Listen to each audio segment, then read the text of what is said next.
Welcome. इसमें हमने previous video में हमने जो रेसिप्रोकल परमिटिव लैटिस पैरामीटर का रिलेशन फाइंड आउट किया है in terms of direct lattice के परमिटिव पैरामीटर्स के। तो ये यहाँ पे ये जो A, B एंड C हैं, these are the lattice parameters of direct primitive unit cell. और यहाँ पे A asterisk, B asterisk and C asterisk ये शो करते हैं रेसिप्रोकल लैटिस के लैटिस पैरामीटर्स को। रेसिप्रोकल लैटिस जो कि परमिटिव भी है, ठीक है, उसके लैटिस पैरामीटर्स को शो करती है। तो अभी हम क्या करने जा रहे हैं, अभी हमारे पास जो गिवन सेल्स हैं, फॉर एग्जांपल यूनिट सेल्स हैं, क्यूबिक यूनिट सेल्स हैं, वो एक सिंपल क्यूबिक है, एक बॉडी सेंटर क्यूबिक है और एक फेस सेंटर क्यूबिक है।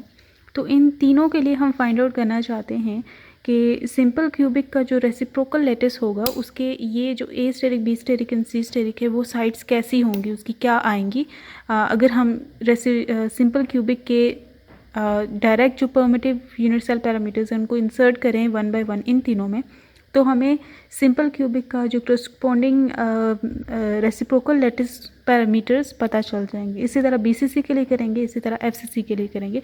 तो these are the application of this formula to these three unit cells. तो सबसे पहले अगर सिंपल क्यूबिक का देखें, सिंपल क्यूबिक के लिए हमें पता है कि सिंपल क्यूबिक का जो कन्वेंशनल यूनिट सेल होता है, कन्वेंशनल यूनिट सेल में 8 कॉर्नर में 8 एटम्स आते हैं और हर एटम का contribution towards this cube is 1/8 और 8 हैं, तो अगर नेट कंट्रीब्यूशन देखें तो वो 1 ही बनता है। तो सिंपल क्यूबिक का जो कन्वेंशनल यूनिट सेल है वो उसका परमिटिव यूनिट सेल भी होता है। यहाँ पे ये हम डायरेक्ट की बात कर रहे हैं, ठीक है। पहले हम डायरेक्ट परमिटिव यूनिट सेल के लिए जो ABC बनती हैं उनको हमने देखना है, ठीक है, क्योंकि BCC और FCC के लिए वो थोड़ी डिफरेंट बनती है, तो उसको फाइंड आउट करना है और फिर उसको इनमें इंसर्ट करना है और इनके फिर रेसिप्रोकल लैटिस पैरामीटर्स को फाइंड आउट करना है।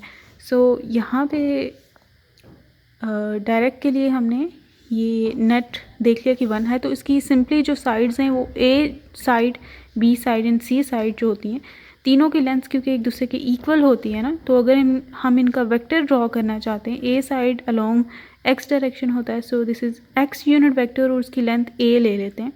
B की भी A ही हो जाएगी लेंथ और उसका यूनिट वेक्टर डिफरेंट हो जाएगा विच इज़ Y हैट, और C के लिए भी A ही लेंथ होगी लेकिन उसका यूनिट वेक्टर Z हैट बन जाएगा। तो ये सिंपल क्यूबिक के लिए ये परमिटिव यूनिट सेल जो सिंपल क्यूबिक का बनता है, जो मैंने बताया कन्वेंशनल भी वही है, तो उसके हमने ये वैल्यूज़ लिख ली हैं। अब इनको 1 बाय 1 इन तीनों में इंसर्ट करेंगे और हम देखेंगे कि A स्टेरिक, B स्टेरिक और C स्टेरिक क्या बनती है, और हम देखेंगे कि क्या वो सिंपल क्यूबिक ही बनती है। सिंपल क्यूबिक क्या होगा, सिंपल क्यूबिक वो होगा जिसमें ये A asterisk, B asterisk and C asterisk तीनों की लेंथ इक्वल आएँ और उनकी जो डायरेक्शन है वो भी एक दूसरे के ऑर्थोगोनल हो और फॉर्म भी इसी तरह की कुछ बने, ठीक है, इस तरह की कुछ फॉर्म बने। तो हम देखते हैं कि ऐसा होता है या नहीं होता है। तो ये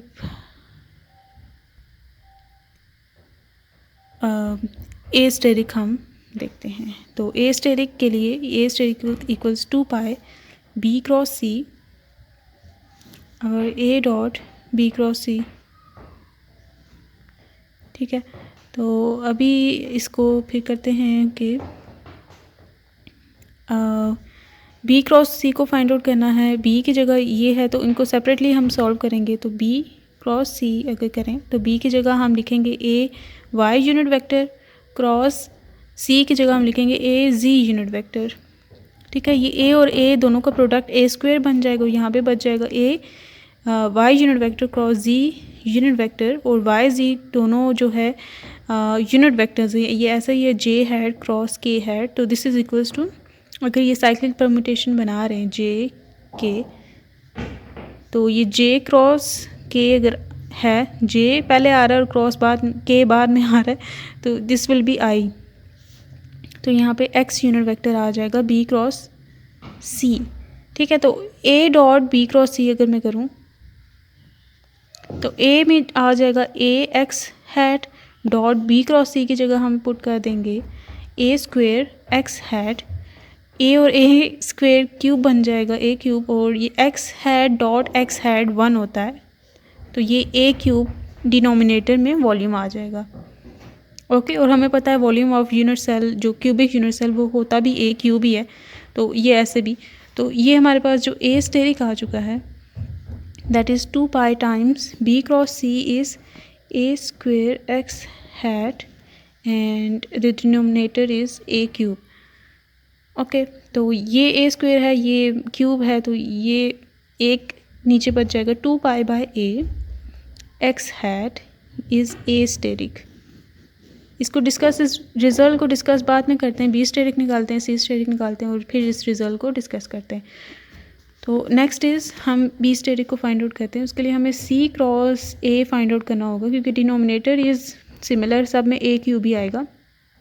तो C cross A find out करते हैं। C is A G hat cross A is A X hat, तो ये A square G hat cross X hat बनेगा G hat cross X hat, G into X, यहाँ पे मैं x Y and जी करती हूँ ताकि, तो जी फर्स्ट आ रहा है देन एक्स आ रहा है, तो ये साइक्लिक परमुटेशन में ही आ रहा है, तो यहाँ पे हम इसकी जगह वाई लिख देंगे अब वाई हैट।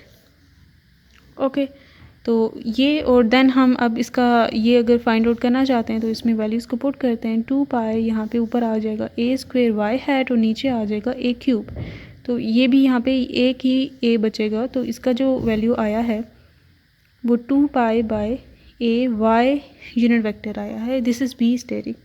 तो अगर मैं ए स्टेरिक लिखूँ तो हमारे पास आया है 2 pi by A X unit vector, B asterisk आया है 2 pi by A Y unit vector, और सी स्टेरिक सिमिलरली यही आएगा 2 pi by A Z unit vector, जबकि जो हमारा डायरेक्ट लेटेस्ट था उसके ये थे।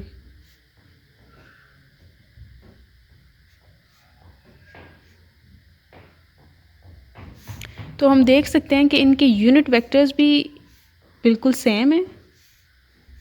ठीक है, सिंपल क्यूबिक की सिंपल क्यूबिक जैसी ही आई हैं, ए की जगह जस्ट रिप्लेस हो गया 2 पाई बाय ए, बाकी सब सेम ही है।